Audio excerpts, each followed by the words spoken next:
বাতাসে ভেঙে পড়েছে ৬৩ কোটি টাকার নির্মাণাধীন একটি সেতুর গার্ডার। গার্ডারটি ভেঙে পড়ার পর থেকে সামাজিক যোগাযোগ মাধ্যমে বইছে আলোচনা সমালোচনার ঝড়। কেউ লিখেছেন জোড়াতালি দিয়ে চলছে গড়াই সেতুর কাজ, কেউ আবার লিখেছেন হালকা বাতাসে ভেঙে পড়ল নির্মাণাধীন ব্রিজের কিছু অংশ।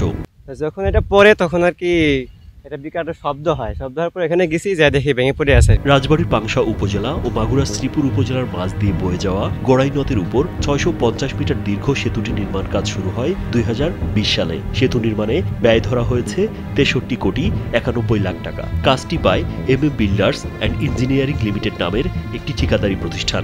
এই ব্রিজটা অতি গুরুত্বপূর্ণ আমাদের জন্য এবং আশেপাশে ২-৩টা জেলা রয়েছে, আমাদের রাজবাড়ী প্লাস মাগুরা প্লাস ঝিনাইদহ। ব্রিজটা যদি হয় তাহলে এরা উপকৃত হবে, অনেক উপকৃত হবে।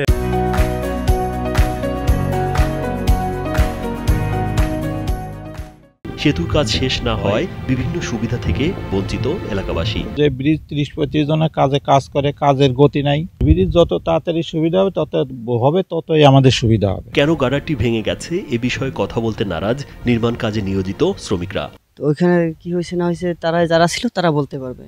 এখানে আমি আসছি মাস ২-এর মতো হয়েছে, আমি অন্য সাইডে ছিলাম রংপুরে। ঠিকাদারি প্রতিষ্ঠানের প্রজেক্ট ম্যানেজার বিজন কুমার জানান, যান্ত্রিক ত্রুটির কারণে গার্ডারটি ভেঙে পড়েছে। গার্ডারটা আমরা যখন শিফটিং করতে যাই, শিফটিং করার সময় আমাদের টেকনিক্যাল কিছু ত্রুটি, যেটাকে বলে যান্ত্রিক ত্রুটি, কারণে আমাদের গার্ডারটা পড়ে গেছে।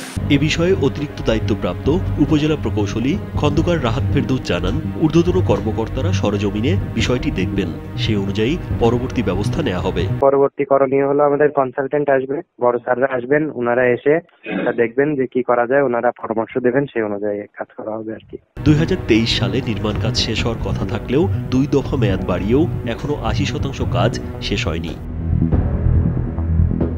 রাজীব বিশ্বাস, কালবেলা।